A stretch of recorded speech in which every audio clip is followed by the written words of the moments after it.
Olá pessoal, hoje eu vim conversar com vocês. Hoje não é um vídeo de história, hoje é um vídeo com um tema pedagógico, mas que eu acho que é importante, que até os alunos eles vão ver e vão reparar e vão pensar, refletir um pouco sobre as suas aulas, tá bom? Para começar assim, eu quero que vocês vejam bem essa imagem que eu vou colocar para vocês. Essa imagem que eu estou colocando para vocês é de uma sala de aula em 1948, tá bom? Ou seja, há 72, 73 anos, né? Tem essa imagem aí. E aí eu pergunto para vocês, observem bem os alunos sentadinhos, bonitinhos, o professor dando a aula dele, todo mundo quietinho, né? E aí a minha pergunta é, o que será que mudou de lá para cá?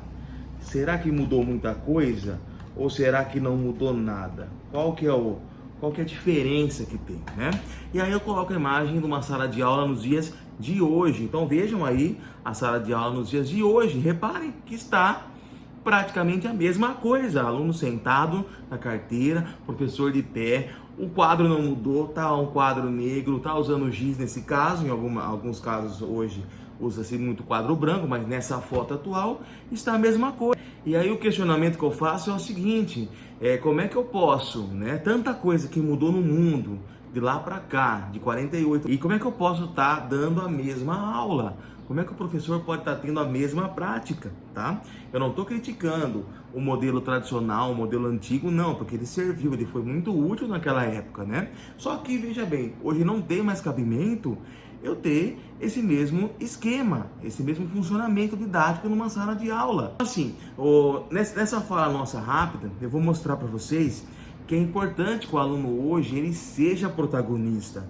E quando eu falo protagonista, não é apenas participar de grêmio estudantil, porque a primeira imagem que nós temos na cabeça quando nós falamos em protagonismo juvenil na escola é o jovem que participa de grêmio, o qual o aluno protagonista ele participa das aulas, ele escolhe, ele ajuda a definir os temas das aulas, ele ajuda a definir as atividades que serão feitas, tá? Então é um protagonismo mais amplo.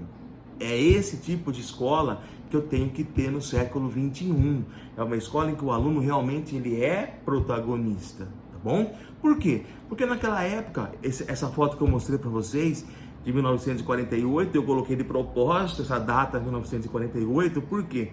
1948 foi a data que foi criada a famosa cartilha Caminho Suave, que vocês estão vendo aí na tela, né? E em pleno século 21, tem muito profissional, muito educador que defende cegamente a Caminho Suave. Eu não estou falando que ela não foi boa, daqui a pouco vão descer além de mim. Não, não é isso. Ela prestou seu serviço, ela ajudou na alfabetização, ela teve a sua importância. Só que assim, as coisas evoluíram e nós, professores, precisamos mudar também, precisamos evoluir, tá? Eu sei que muitos vão ficar chocados, mas, por exemplo, em 48, quando foi lançada a cartilha Caminho Suave, não existia praticamente nada do que existe hoje. Nada. E aí, muitas vezes as pessoas falam, pô, mas naquela época o aluno ia para a escola, ficava quieto, o aluno aprendia. É lógico que ele aprendia, ele não tinha nenhuma outra opção. Não tinha nem televisão nessa época. 48, a televisão chegou no Brasil, começou a ser comercializada em 50 para 51, não tinha. Então a escola era assim,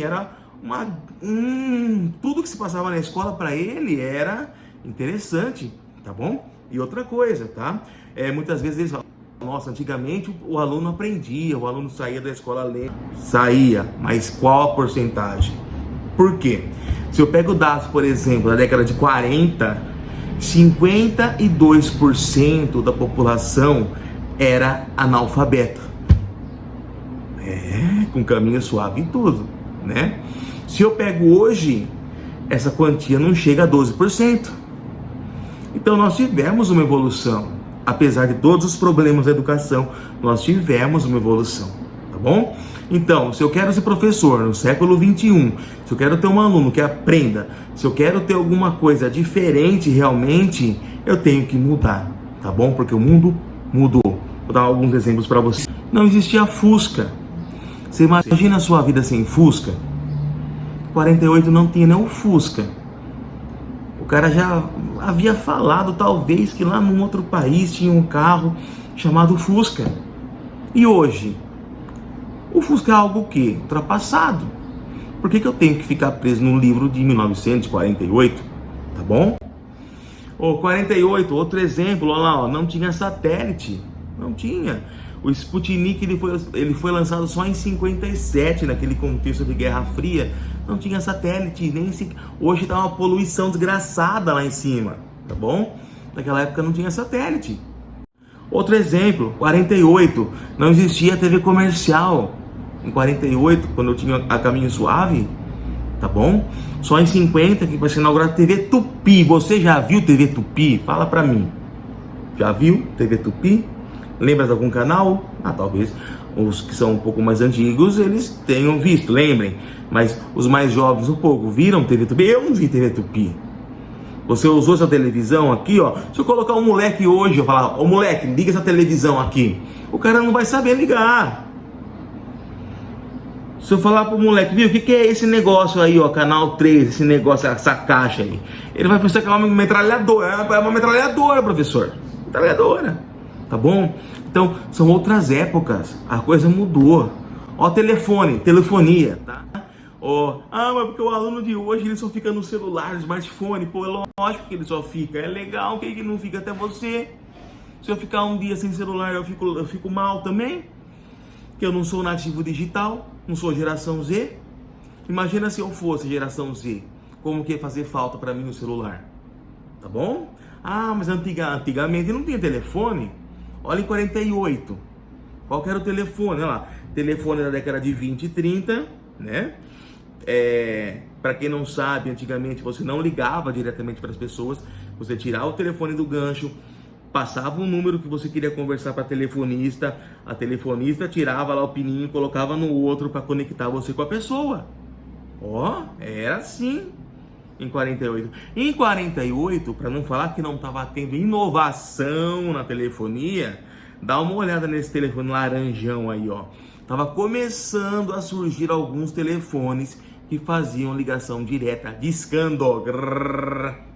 Já discou para alguém? Já usou esse telefone? Você já, talvez, mas os mais velhos. Mas os nossos jovens não, tá? Computador. 48 tinha computador? Não tinha. Olha o que tinha. Um dos primeiros computadores lá, ó. Em 48 foi lançado o ENIAC, né? Talvez você já tenha ouvido falar, que ocupava um andar inteiro do prédio para fazer cálculos, tá? Ele fazia milhares de cálculos por segundo, uma coisa horrível, horrorosa, lógico. Foi importante, mas olha que computador que eu tinha. Mais de 20 anos depois foi lançado o primeiro computador pessoal que a pessoa poderia montar na sua casa, que foi o Apple I. Dá uma olhada como que era, que coisa mais tenebrosa. 20 anos depois de 48, 20 anos depois da cartilha Caminho Suave, tá bom? A Bic, caneta, até o jeito de escrever em 48 era diferente, as pessoas usavam, aqui no Brasil, pelo menos no interior, a maioria usava o quê? Aquelas canetas tinteiro. Eu quero uma Bic. Uma coisa que é simples, né, de ridículo até, não existia. Olha aí, ó, foi lançada em 1950. Então assim, vejam quantas coisas que mudaram em todos os sentidos. Então a geração é outra. Então, apesar de ter sido importante, Caminho Suave, né, de ter ajudado na alfabetização de muitas pessoas, eu tenho que pensar que tudo mudou. Eu tenho que mudar meus métodos, eu tenho que mudar a forma de dar aula. Eu não posso ficar com o meu aluno do mesmo jeito que eu ficava há 70 anos atrás. Pelo amor de Deus, mudou tudo. Nós precisamos mudar. Nós precisamos, se nós realmente queremos fazer uma escola do século 21, nós não podemos ficar presos no passado, no século 20, certo? Temos que mudar, temos que fazer o aluno participar, temos que fazer atividades, muitas vezes dinâmicas na sala de aula, em grupo, fora da classe. Gera uma bagunça? Não é bagunça. Isso é uma bagunça produtiva. Isso é importante que eu faça. Isso é importante. Se eu tenho tudo preparado, meu esquema de aula preparado, eu devo fazer, eu devo mudar, eu devo inovar. Eu vejo muitas vezes professores nas escolas que eu trabalho que usam o celular como aliado. vai estudar a questão de animação, de filme, eles usam o celular, o aluno vai lá, produz e cria coisas maravilhosas, né? Então assim, eu tenho que inovar, eu tenho que passar filme, eu tenho que usar computador, eu tenho que fazer, eu tenho que revolucionar, porque senão o aluno não vai sentir prazer em estudar. Então, vamos lá, foco, professores, vamos inovar, vamos com tudo, porque nós temos que fazer ainda um grande trabalho na educação brasileira. Beleza, galera? Então vamos lá. E lembrando sempre, tá? Se inscreve no canal, clica aqui no botãozinho inscrever, que ajuda a gente no nosso trabalho. Beleza? Um grande abraço para vocês e um excelente 2020 para todos. Professores, alunos, pais, para todos. Um abraço.